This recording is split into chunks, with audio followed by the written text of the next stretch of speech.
आपका mutual fund, pension, insurance ये सिर्फ आपके पैसे नहीं हैं। हो सकता है ये सब एक ही सिस्टम के थ्रू फ्लो हो रहा हो और उस सिस्टम का नाम है ब्लैक रॉक। ना ये गवर्नमेंट है, ना ये बैंक है, पर फिर भी इसका इम्पैक्ट दुनिया के ऑलमोस्ट हर फाइनेंशियल मार्केट पे पड़ता ही है। और आज हम समझेंगे ब्लैक रॉक क्या है, ये इतना पावरफुल कैसे बना और क्यों लोग कहते हैं ब्लैक रॉक सीक्रेटली सब कुछ कंट्रोल करता है। तो ये एक अमेरिकन कंपनी है, founded in 1988 by Larry Fink. शुरू में ये कोई मेगा जायंट नहीं थी, ये एक रिस्क मैनेजमेंट फर्म थी और सिंपल गोल था फाइनेंशियल रिस्क को समझना, मेजर करना और मैनेज करना। पर धीरे धीरे mutual funds, ETFs, pension funds, insurance money, सबका पैसा ब्लैक रॉक के सिस्टम से ही गुजरना शुरू हो गया। आज ब्लैक रॉक दुनिया का सबसे बड़ा असेट मैनेजर है, जो लगभग 12 ट्रिलियन डॉलर्स का पैसा मैनेज करता है। जी हाँ, 12 ट्रिलियन डॉलर्स। ये अमाउंट कई कंट्रीज के जीडीपी से भी ज्यादा है। पर यहाँ एक ऐसी बात है जो ज्यादा लोग नहीं जानते। ब्लैक हमेशा से अकेला जायंट नहीं था। 1990s में ब्लैक ने एक पार्टनरशिप की पीएनसी बैंक के साथ। पीएनसी ने ब्लैक में मेजॉरिटी स्टेक ले लिया और काफी टाइम तक ये एक बैंक बैक्ड एंटिटी था। मतलब ब्लैक का ग्रोथ बैंकिंग सिस्टम के साथ टाइटली लिंक्ड था। पर जैसे जैसे ब्लैक बड़ा होता गया, एक टेंशन ग्रो होती गई। बैंक का माइंडसेट तो शॉर्ट टर्म होता है, पर असेट मैनेजमेंट का गेम लॉन्ग टर्म। 2009 या 10 के आसपास ब्लैक ने एक बोल्ड मूव लिया। पीएनसी से स्प्लिट, ओनरशिप ग्रेजुअली बायबैक और ब्लैक बन गया फुल्ली इंडिपेंडेंट एंटिटी। यहीं से इसका रियल एक्सपेंशन शुरू हुआ। No bank pressure, no single institution का कंट्रोल, सिर्फ एक चीज, ग्लोबल कैपिटल। यहाँ पे एक खास बात समझनी होगी। पावर ओनरशिप से नहीं आई, पावर स्केल प्लस सिस्टम से आई। पहला फैक्टर ईटीएफ्स और आई शेयर्स। ब्लैक का एक ब्रांड है आई शेयर्स। अगर आप इंडेक्स फंड्स या ईटीएफ्स में इन्वेस्ट करते हो तो चांसेस हैं आप इनडायरेक्टली ब्लैक के सिस्टम का ही पार्ट हो। पैसिव इन्वेस्टिंग ने दुनिया को चेंज कर दिया और ब्लैक ने उस वेव को डोमिनेट कर लिया। और अब आता है सबसे पावरफुल वेपन, अलादीन। ये कोई कार्टून जीनी नहीं है। अलादीन एक रिस्क एनालिसिस सॉफ्टवेयर है जो दुनिया के बिगेस्ट बैंक्स, पेंशन फंड्स और इंस्टीट्यूशंस यूज करते हैं।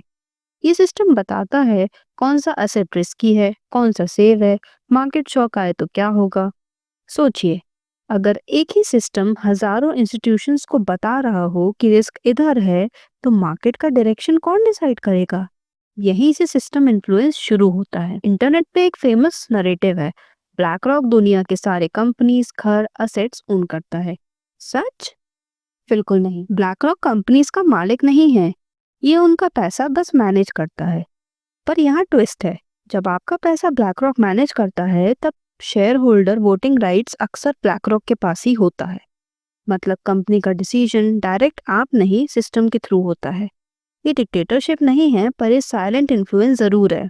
और यही लोग कंफ्यूज हो जाते हैं। अपेरेंटली ब्लैक किसी एक कंपनी का मालिक नहीं है, पर ये ऑलमोस्ट सब बड़ी कंपनीज का इन्वेस्टर है।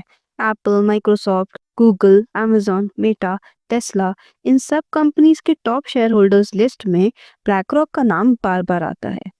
Not as promoter, not as founder, but as a top institutional invest. और जब एक ही इंस्टीट्यूशन मल्टीपल कंपीटिंग कंपनीज में इन्वेस्टेड हो तो पूरा गेम ही बदल सकती है। यहीं से लोग बोलते हैं ब्लैक सब कंट्रोल करता है।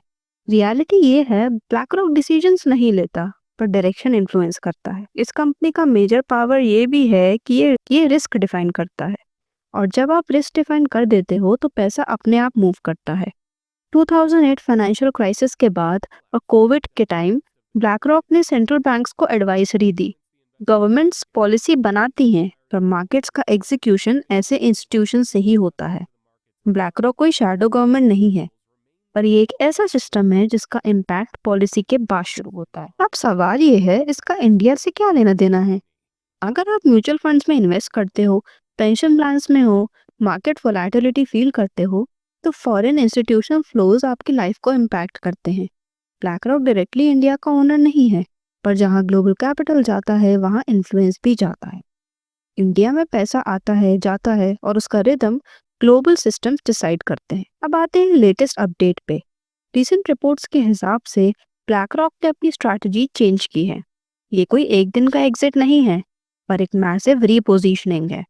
रिपोर्ट सजेस्ट करते हैं कि US long term government bond से एक्सपोजर कम होगा, ग्लोबल डाइवर्सिफिकेशन बढ़ेगा और राइजिंग यूएस डेब्ट और रिस्क कंसर्न्स भी हैं। कुछ लोग इसे बोल रहे हैं 2.1 ट्रिलियन डॉलर्स का एग्जिट। सच ये है, ये पैनिक नहीं है, ये लॉन्ग टर्म रिस्क शिफ्ट है। और जब दुनिया का बिगेस्ट एसेट मैनेजर मूव करता है तो मार्केट्स भी रिएक्ट करती हैं। ब्लैक रॉक पे क्रिटिसिज्म भी बहुत होती है। कुछ लोग कहते हैं ये बहुत ज़्यादा पावरफुल हो चुका है, इस पे रेगुलेशन होना चाहिए। तो कुछ लोग ईएसजी पॉलिसीज को लेकर अटैक करते हैं। पर कुछ लोग बोलते हैं ब्लैक रॉक पॉलिटिक्स में घुस रहा है।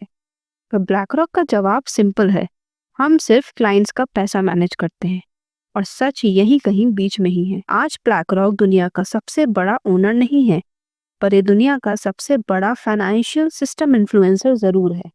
और जब एक प्राइवेट कंपनी रिस्क डिसाइड करती है, कैपिटल मूव करती है और मार्केट शेप करती है, तो सवाल सिर्फ इतना है, पावर अकाउंटेबल किसको है? कमेंट में बताइए, क्या ब्लैक रॉक सिर्फ एक फंड मैनेजर है या फिर एक इनविजिबल सिस्टम? वीडियो को भी ज़्यादा से ज़्यादा शेयर करिए क्योंकि सिस्टम समझना आज सर्वाइवल स्किल बन चुका है।